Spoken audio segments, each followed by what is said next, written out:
కొద్దిగా ఏంటమ్మా ఆడబిడ్డలు హుషారుగా ఉన్నారా? ఏం తమ్ముళ్ళు మీరు హుషారుగా ఉన్నారా లేదా? నాకు పాండ్యం కొత్త కాదు, కర్నూలు కూడా కొత్త కాదు, రాయలసీమ కూడా కొత్త కాదు. ఈ రాయలసీమలో పుట్టాను, రాయలసీమ బిడ్డను నేను. కానీ ఈరోజు మీ అనుభవం చూస్తా ఉంటే, మీ అభిమానం చూస్తా ఉంటే, మంచి ఎండ, మిట్ట మధ్యాహ్నం, మే నెల, తమ్ముళ్ళు సూర్యుడు మిమ్మల్ని చూసి భయపడుతున్నాడు.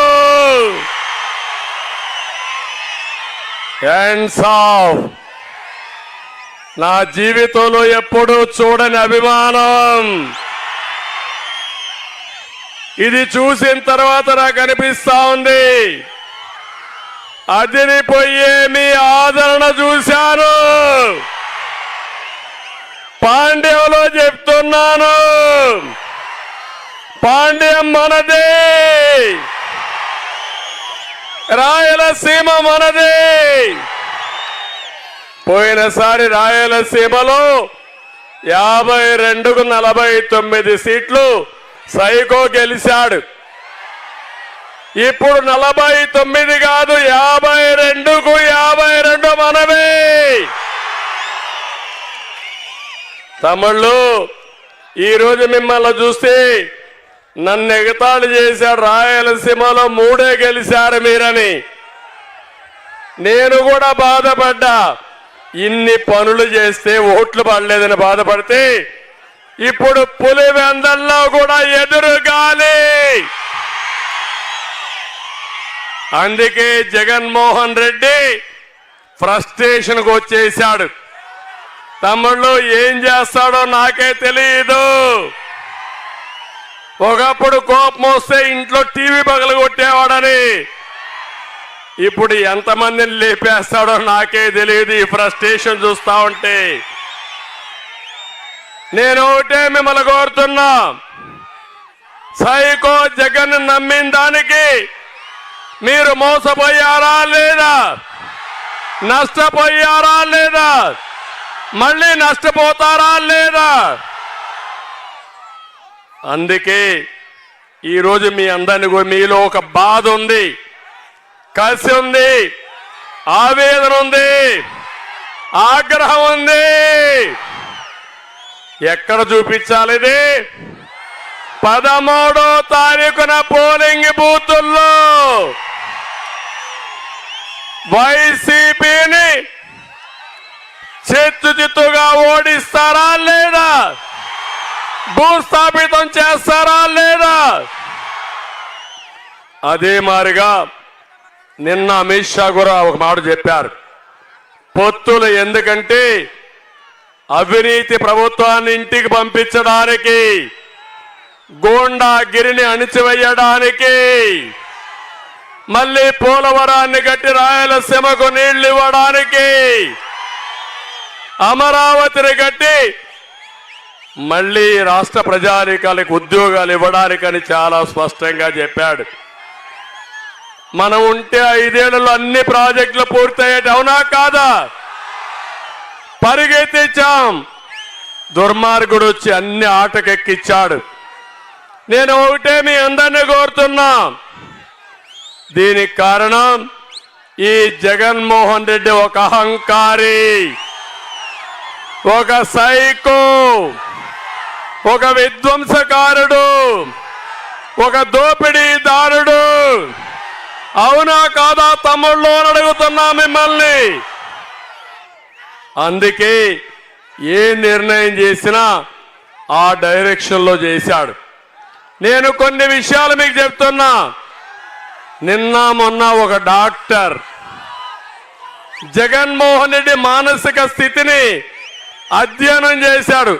ఇక్కడ కూడా శబరి కూడా డాక్టరే, శబరి కూడా రైట్ ట్రీట్మెంట్ ఇస్తుంది ఇక్కడ వాళ్ళందరికీ. అదే మారిగా చరితమ్మ కూడా అదే చేస్తుంది. ఇక్కడ చూస్తే ఆయన చెప్పింది నార్సీ విధానం. ఇది మీరందరూ వినాలి. నార్సీ విధానం అంటే వాళ్ళు చెప్పిందే చెప్తారు, వాళ్ళు చేసేదే మనం చేయాలి.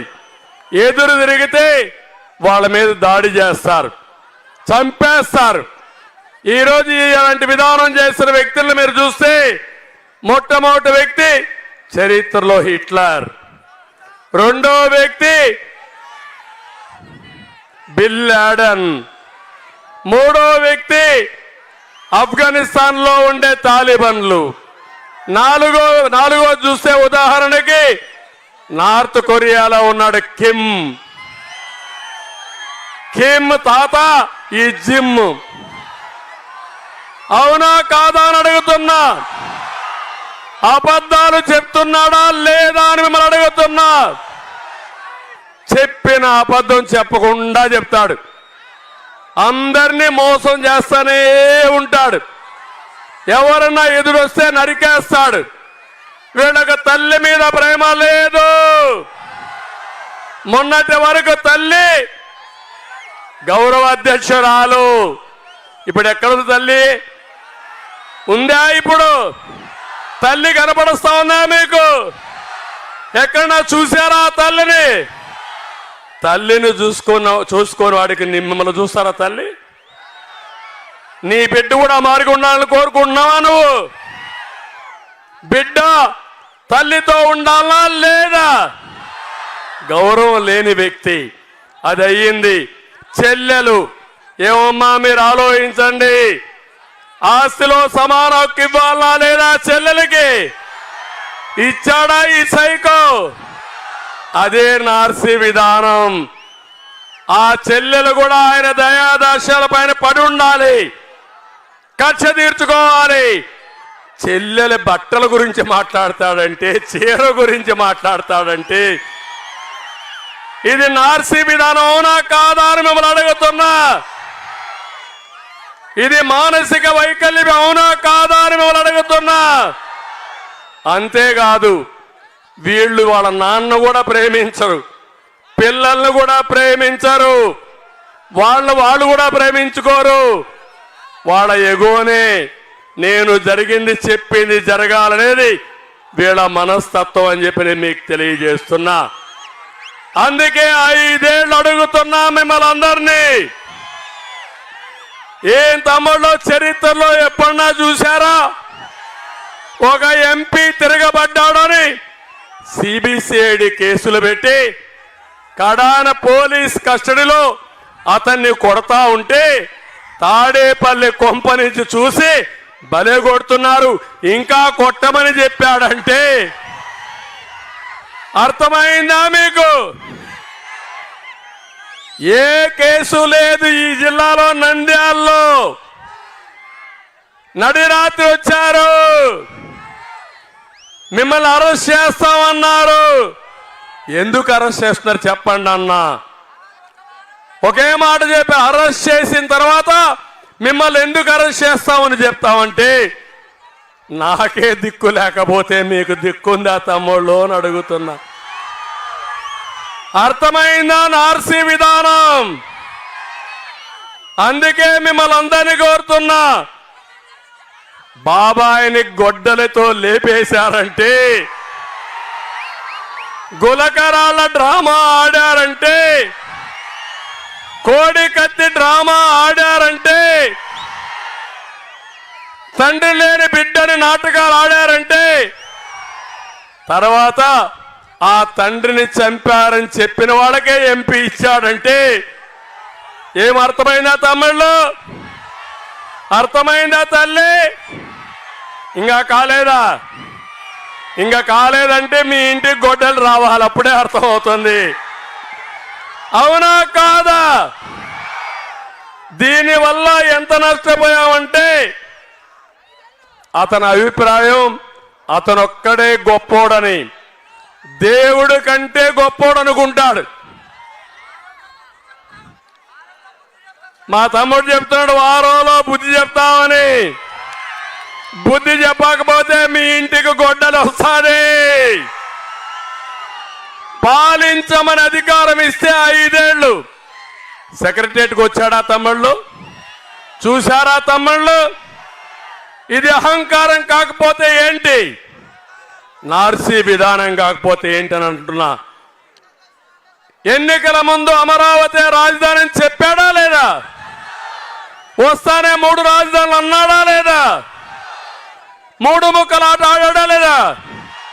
కర్నూలుని రాజధాని చేసేశాడంట. 1 ఇంచు 1 అంగుళం అభివృద్ధి జరిగిందా తమ్ముడు? ఇక్కడే ఉన్న కర్నూలులో జరిగిందా? లాభం వచ్చిందా? ఇది నార్సీ విధానం అవునా కాదా? మోసం చేయడం అవునా కాదా?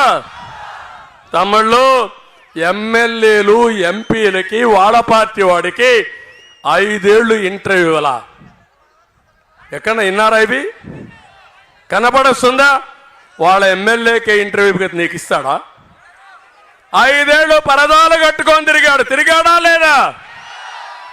పరదాలు కట్టుకొని తిరిగి ఆ దారిలో పోతా ఉంటే చెట్లన్నీ నరికేశాడు నార్సీ విధానం. అంటే ఆ సైకోకి అతను చూస్తే అతనికే భయం, చెట్టు చూస్తే భయం, పుట్ట చూస్తే భయం, మిమ్మల్ని చూస్తే భయం. ఇప్పుడు మాత్రం నేరుగా వచ్చి పరదాలు తీసేసి మీ దగ్గరకు వస్తున్నాడు ఓట్లు కోసరం. ఇప్పుడు మనుషులు రావడాలా అప్పుడప్పుడు వస్తున్నాడు. రేపు అది కూడా రాడని మీ అందరికీ చెప్తున్నా. తమిళ్ళు 5 ఏళ్ళు మీడియా ప్రశ్నిస్తున్నారని వాళ్ళ మీద కేసులు పెట్టి ఒక్కరోజు కూడా మీడియా సమావేశం పెట్టని వ్యక్తి ఈ సైకో. ఇంకో పక్క ప్రతిపక్షాలు మాట్లాడకూడదని జీవో నెంబర్ 1 తీసుకొచ్చి మమ్మల్ని మీటింగులు పెట్టకుండా చేసిన వ్యక్తి సైకో ఈ జగన్మోహన్ రెడ్డి. నేను ఒకటే మీ అందరినీ కోరుతున్నా, ఇప్పుడు ఎంత అన్యాయం జరిగిందో మీరు ఒక్కసారి ఆలోచించండి. ఈ విధానం వల్ల ప్రజలకందరికీ కొండంత విధ్వంసం జరిగింది. ఏది నిర్మాణమో తెలియని వ్యక్తి ముఖ్యమంత్రి అవుతానే కలెక్టర్స్ కాన్ఫరెన్స్ పెట్టి కూర్చున్న స్థలాన్ని ప్రజావేదికని కూల్చేసిన దుర్మార్గుడు ఈ జగన్మోహన్ రెడ్డి. తనకు మొదటి మీటింగ్ కి షెల్టర్ ఇచ్చినటువంటి ప్రజావేదిక గెలిచేసి విధ్వంసానికి నాంది పలికాడు. కలల రాజధాని నాశనం చేశాడు. 1000 కోట్లతో నిర్మాణం చేసిన రాజధానిని ఈరోజు చెదలు పట్టించే పరిస్థితికి వచ్చాడు. రాయలసీమలో 198 ప్రాజెక్టులు పూర్తిగా క్యాన్సిల్ చేశాడు. పోలవరం లాంటి ప్రాజెక్ట్ని రాయలసీమకి ఒక వరం లాంటి ప్రాజెక్టు, జీవనది అలాంటి ప్రాజెక్టు నాశనం చేశాడు. ప్రాజెక్టులు సరిగా మెయింటైన్ చేయకుండా కొట్టుకొని పోయే పరిస్థితికి వచ్చాయి. అందరికి అన్యాయం చేశాడు. 13 లక్షల రూపాయలు 13 లక్షల కోట్లు అప్పు చేసే పరిస్థితికి వచ్చాడు. తమిళలో మీరెవరైనా బాగుపడ్డారా? ఈ ప్రభుత్వంలో మీ జీవన ప్రమాణాలు మెరుగయ్యా? ఈ ప్రభుత్వంలో మీ ఆదాయం పెరిగిందా? ఈ ప్రభుత్వంలో మీ ఖర్చులు తగ్గాయా? ఈ ప్రభుత్వంలో. కానీ జగన్మోహన్ రెడ్డి ఆదాయం పెరిగింది. తమ్ముళ్ళు, ఇక్కడ మందు బాబులు కూడా ఉంటారు. మధ్యాహ్నం వేళ అడుగుతున్నా, ఏం తమ్ముళ్ళు, నేను ఇప్పుడున్నప్పుడు క్వార్టర్ బాటిల్ ఎంత? 60 రూపాయలు. మా తమ్ముడు మధ్యాహ్నం క్వార్టర్ బాటిల్ జోబులో పెట్టుకొని వచ్చాడు నాకు చూపించడానికి. ఇప్పుడు ఎంత తమ్ముడు? 200. ఒకటి తాగితే కిక్కెక్కదు, 2 తాగితే కడుపులో మంట, 3 తాగితే ఇంక గోయిందా గోయిందా. నాసిరకం అవునా కాదా? ఇది తాగితే ఆరోగ్యానికి హానికరం అవునా కాదా? మీరిక్కడ ఉన్నారు, పక్కన తెలంగాణ ఉంది. తెలంగాణలో ఈ బ్రాండ్లు ఉన్నాయా తమ్ముళ్ళు? ఈ పరిస్థితి ఉందా తమ్ముళ్ళు? అంటే జగ్గుబాయ్ బ్రాండు, జే బ్రాండు, మన వాళ్ళందరినీ హాస్పిటల్కి పంపించే బ్రాండు, మన వాళ్ళని శ్మశానానికి పంపించే బ్రాండు. మీకు ఇంకా కోపం రాదు, ఆవేశం రాదు, ఆందోళన లేదు. మీ ప్రాణం గురించి నేను బాధపడుతున్నా. మా ఆడబిడ్డల మంగళ సూత్రాలకు నేను బాధపడుతున్నా. తమ్ముళ్ళు ఇప్పుడు 200 చేశారు కదా, ఎవరికి పోయింది ఆ డబ్బులు? ఎవరికి పోయింది? జగ్గుబాయ్ అవునా కాదా? అలాంటి దుర్మార్గుడు మనకు కావాలనా? అదే చెప్పాను, నార్సీ విధానం.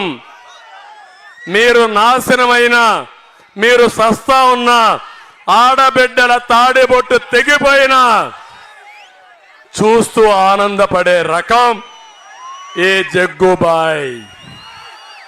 అదే నార్సీ విధానం. కనికరం లేదు, మానవత్వం లేదు, మనిషి కాదు. అలాంటి ఆడికి ఓటేస్త్రీ. మా తమ్ముడు చెబుతా మెంటల్ అంటున్నాడు, అదే చెప్తాను నార్సీ అంటే. వేస్త్రీ, ఓటేస్త్రీ, కొని తెచ్చుకుంటారు, మీరు ఇబ్బంది పడతారు, మిమ్మల్ని కాపాడుకోవాలి, నన్ను జైల్లో పెట్టి నన్ను కూడా లేపేయాలని ప్రయత్నం చేశారు తమ్ముళ్ళు. నేను ఒకటే చెప్పా, దేవుడు రాసి పెట్టుంటే అది జరుగుతుంది. తిరుమల తిరుపతిలో మీరు చూశారు, ప్రజల ప్రాణాలు కాపాడడానికి నేను పోరాడితే 24 క్లేమోర్ మైన్స్ నా మీద ఆ రోజే బ్లాస్ట్ చేశారు. కానీ సాక్షాత్తు వెంకటేశ్వర స్వామి 7 కొండల నుంచి దిగొచ్చి నన్ను కాపాడాడు. అవునా కాదా అని మిమ్మల్ని అడుగుతున్నా. ఏదో చెయ్యాలని కాపాడాడు.